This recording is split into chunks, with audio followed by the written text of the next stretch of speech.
Ok, hello.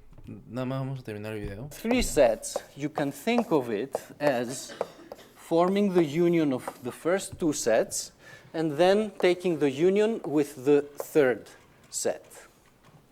Okay? So taking unions, you can take the unions in any order that you want. So here we have the union of two sets.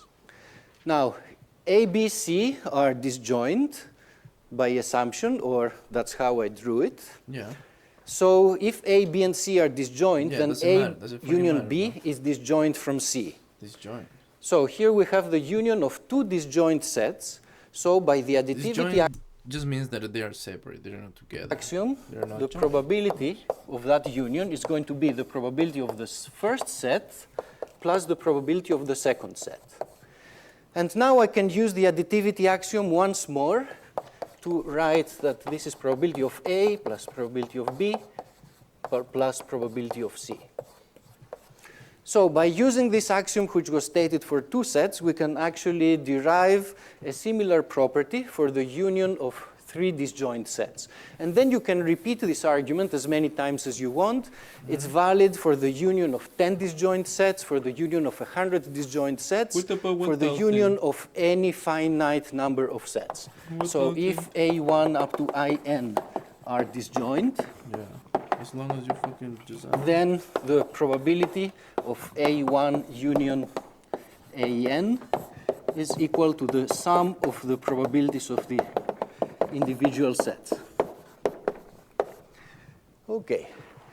Special case of this is when we're dealing with finite sets. Suppose I have just a finite set of outcomes. I put them together in a set, and I'm interested in the probability of that set. So here's our sample space. There's lots of outcomes, but I'm taking a few of these, and I form a set out of them. This is a set consisting of, in this picture, of 3 elements. In general, it consists of k elements.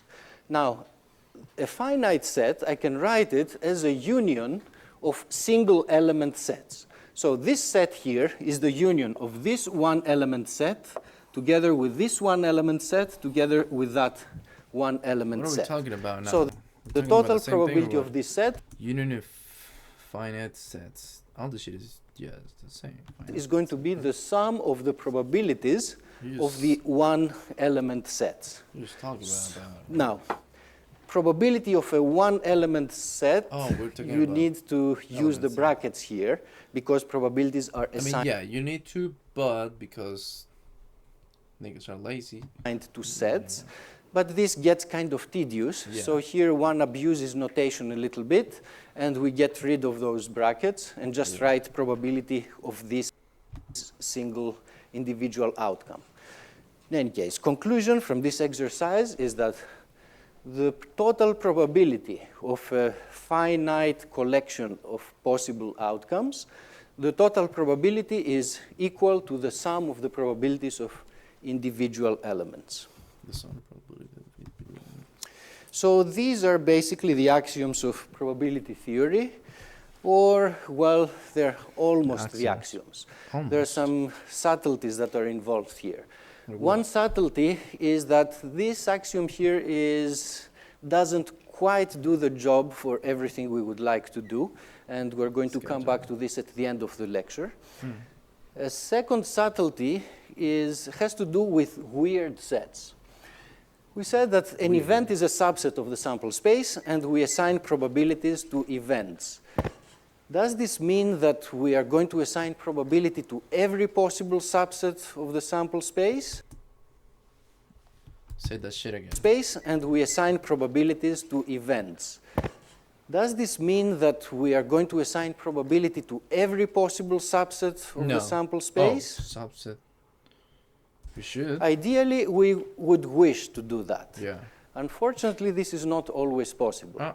If you take a sample space such as the square, the square has nice subsets, those that you can describe by cutting it with lines and so on, but it does have some very ugly subsets as well, that are impossible to visualize, impossible to imagine, but they do exist.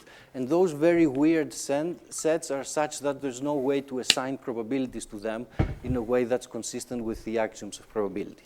Okay, so this is a very, very fine point that you can immediately forget for the rest of this class.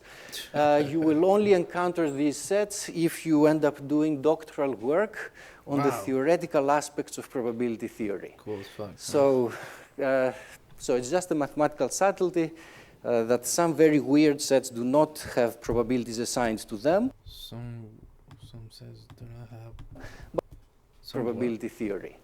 So, so it's just a mathematical subtlety that some very weird sets do not have probabilities assigned to them, but some sets do not have probability assigned to them. Interesting. Show. Bro, shut the fuck up. So I should be able to infer from these problems, these sentences, right? Should be able. Yeah. Also want to watch this. Okay. I mean, yeah. 25% of the errors that they are using compilers, but 30% are setting the code without changes. Wow. So, wait, what do you mean? So like 70% is using this properly? The first 20 hours harder than anything. The person are the ones who code the fastest, but those who think the deepest. Tools change, but principles last. Over when you to learn. Yeah, nigga, we know that. Okay. we're not going to encounter these sets, and they do not show up in any applications. Weird sets. Okay, so now let's revisit our examples. Let's go back to the die example. We have our sample space. Now we need to assign a probability law. There's lots of possible probability laws that you can assign. I'm picking one here arbitrarily, in which I say that every possible outcome has the same probability of 1 over 16. Okay, why do I make this model? Well, empirically, if you have well-manufactured dice, they tend to behave that way. We'll be coming back to this kind of story later in this class, but I'm not saying that this is the only probability law that there can be. You might have weird dice in which certain outcomes are more likely than others. But to keep things simple, let's take every outcome to have the same probability of 1 over 16. Okay, so let's now that we have in our hands the sample space and the probability law, we can actually solve any problem there is. We can answer any question that could be posed to us. For example, what's the probability that the outcome, which is this pair, is either 1, 1 or 1, 2? We're talking here about this particular event, 1, 1 or 1, 2. So it's an event consisting of these two items. According to what we were So we have 1, 8. just discussing, the probability of a finite collection of outcomes is the sum of their individual probabilities. Yeah. Each one of them has probability 1 over 16, so the probability of this is 2 over 16. Yeah, man. How about the probability of the event that x is equal to 1? X is the first roll, so that's the probability that the first roll is equal to 1. Notice the syntax that's wait. 4 times. Yeah, so 4 being used here. Probabilities are assigned to subsets, to sets. So we think of this as meaning the set of all outcomes such that x is equal to 1. How do you answer this question? You go back to the picture and you try to visualize or identify this event of interest. X is equal to 1 corresponds to this event here. These are all the outcomes at which x is equal to 1. There's 4 outcomes. Each one has probability 1 over 16. So the answer is 4 over 16. Yeah, this is 8 over 16. Okay. How about the What do you mean? probability that x plus y is odd? Oh, okay, x, that x will plus take y. a little bit more work. Yeah, x plus y. But you go to the sample space and you identify. Oh shit, I thought it was yeah, man. Okay. Oh no, it's just the same. It's just the same because Every addition. Oh no, we're adding now. Okay, so let me think this through. I think it's actually 416. Why? Because we add, if we add even plus even, it's fucking even. If we add odd plus odd, what is that? It's always even. Yeah, it's always even. So we only have to count the odds plus even, which are, I don't know how much of them we got. 8 should be 8, right? Yeah. By all the outcomes at which the sum is an odd number. So that's a place where the sum is odd. These are other places. What the fuck? What do you mean? Nah. Oh yeah. And I guess that exhausts all the possible outcomes at which we have an odd sum. Yeah. We count them, how many are there. There's a total of 8 of them. Each one has probability 1 over 16. Total probability is 8 over 16. Well, he did it in a And different harder way, question. but What's the yeah. probability that the minimum of the two rolls is equal to Just 1 over 16, right? The minimum of the two rolls is equal to 2. Yeah. 2? This is something that you probably couldn't do in your head without the help of a diagram. But once you have a diagram, No things way. are simple. I need to You do ask that. the question, okay, this is an event that the minimum of the two rolls is equal to 2. This can happen in several ways. What are the several ways that it can happen? Go to the diagram and try to identify them. So the minimum is equal to 2 if both of them are 2's. No. And or it could be What? that x is 2 and y is bigger, or Oh, yes. I thought we had to add y is 2 and x is So bigger. yeah, we have 4 plus 3, 7. Okay. I guess we rediscovered that yellow and blue make green. So we see here that there's a total of 5 possible outcomes. The probability of this event is 5 over 16.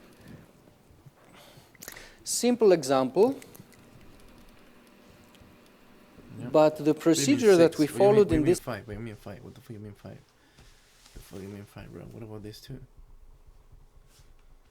Why not? X, Y. Oh, both has. This example actually applies to any probability model you might ever encounter.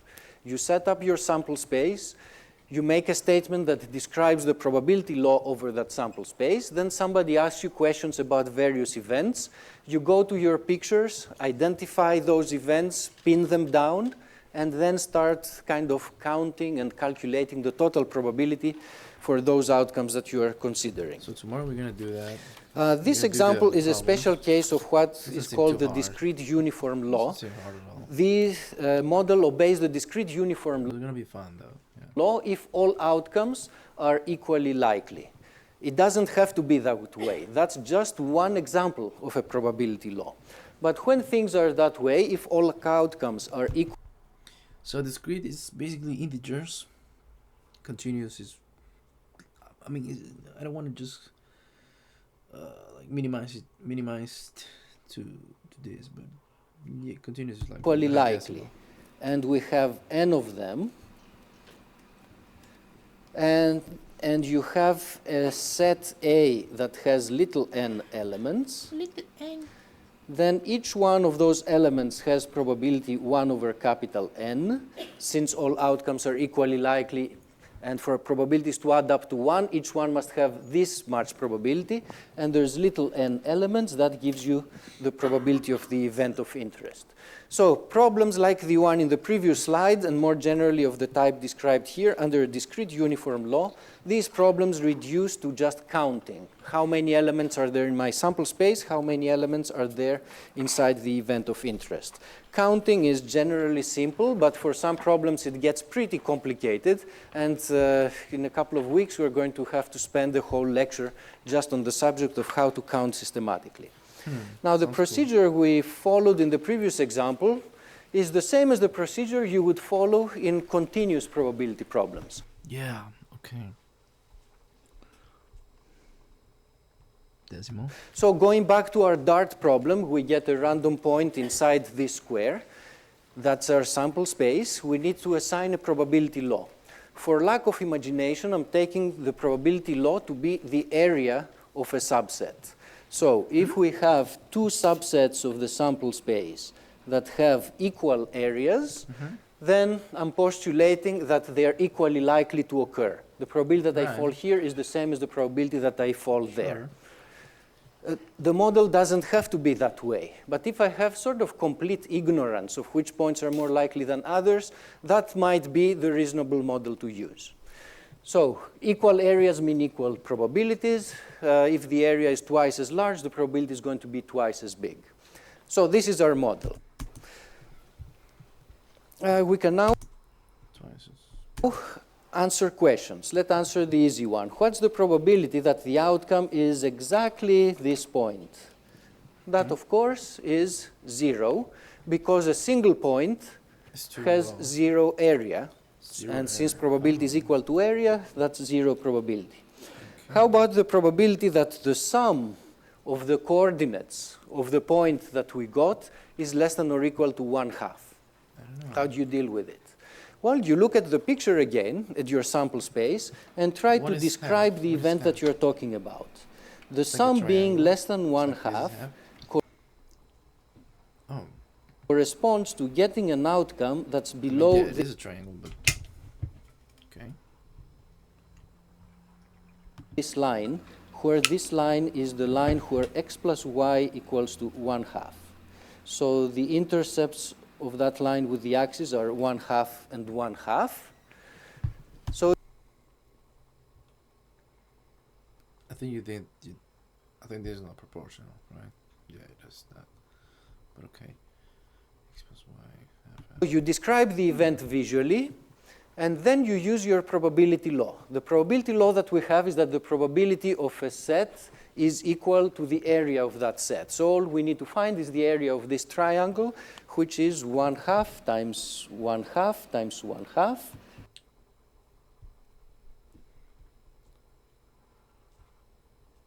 Oh yeah, because base times or height, base times height. Wait, the fuck? Oh, what? Yeah, over 2. So it's 1/4/2, 1/8. Yeah. Equals to 1/8.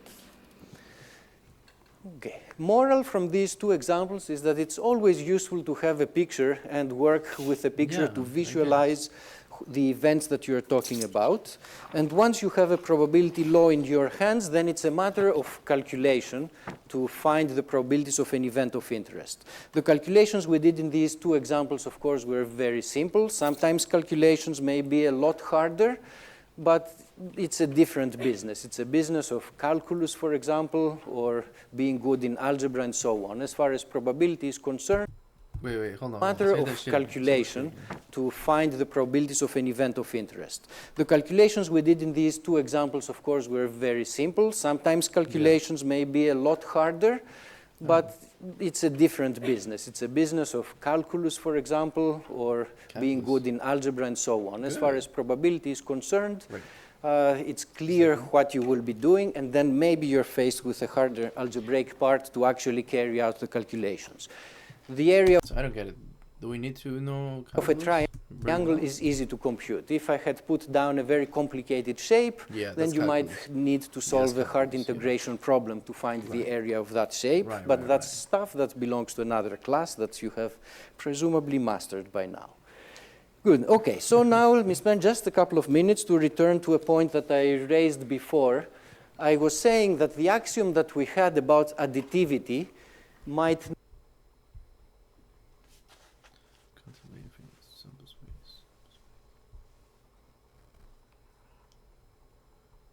this. Oh, yeah, just we're negative though.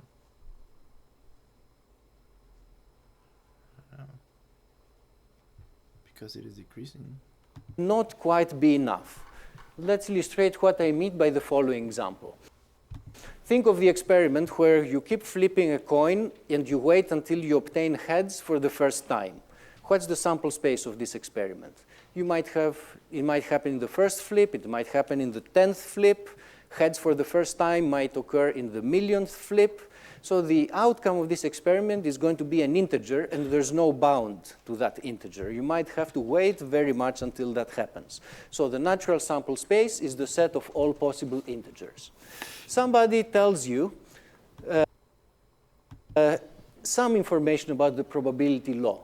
The probability that you have to wait for n flips is equal to 2 to the minus n. Where did this come? That's a separate story. Where did it come from? Somebody tells it to us, and they ask, and those probabilities are plotted here as a function of n, and you're asked to find the probability that the outcome is an even number. How do you go about calculating that probability? So the probability of being an even number is the probability of the subset that consists of just the even numbers. So it would be a subset of this kind that includes 2, 4, and so on. So any reasonable person would say, well, the probability of obtaining an outcome that's either 2 or 4 or 6 and so on. 1/3. How is that possible? Is equal to the probability of obtaining a 2 plus the probability of Shouldn't that obtaining be just 1/2? Why 1/3? a 4 plus the probability of obtaining a 6 and so on. These probabilities are given to us. So here I have to do my algebra. I add this geometric series and I get an answer of 1/3. That's what any reasonable person would do.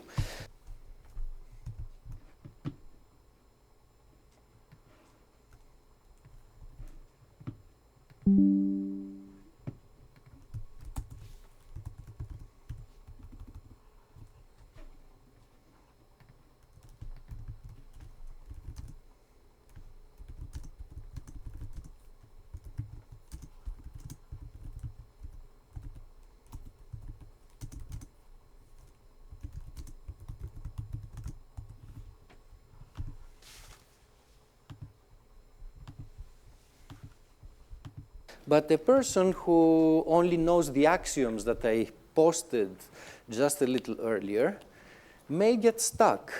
They would get stuck at this point. How do we justify this? We had this property for the union of disjoint sets and the corresponding property that tells us that the total probability of finitely many things, outcomes, is the sum of their individual probabilities. But here we're using it, tells us this. We had this property for the union of disjoint sets and the corresponding property that tells us that the total probability of finitely many things, outcomes, is the sum of their individual probabilities. But here we're using it on an infinite collection. The probability of infinitely many points is equal to the sum of the probabilities of each one of these. To justify this step, we need to introduce one additional rule, an additional axiom that tells us that this step is actually legitimate. And this is the countable additivity axiom, which is a little stronger, or quite a bit stronger, than the additivity axiom we had before. It tells us that if we have a sequence of sets that are disjoint, and we want to find their total probability, then we are allowed to add their individual probabilities. So the picture might be such as follows. We have a sequence of sets, A1, A2, A3, and so on. I guess in order to fit them inside the sample space, the sets need to get smaller and smaller, perhaps. They are disjoint. We have a sequence of such sets. The total probability of falling anywhere inside one of those sets is the sum of their individual probabilities. Yeah. A key subtlety that's involved here is that we're talking about a sequence of events. If, by sequence, we mean that these events can be arranged in order. I can tell you the first event, the second event, the third event, and so on. So if you have such a collection of events that can be ordered as first, second, third, and so on, then you can add their probabilities. You can find the probability of their union. So this point is actually a little more subtle that you might appreciate at this point, and I'm going to return to it at the beginning of the next lecture. For now, enjoy the first week of classes and have a good weekend. Thank you. Okay, thank you, bro. Nice class, man.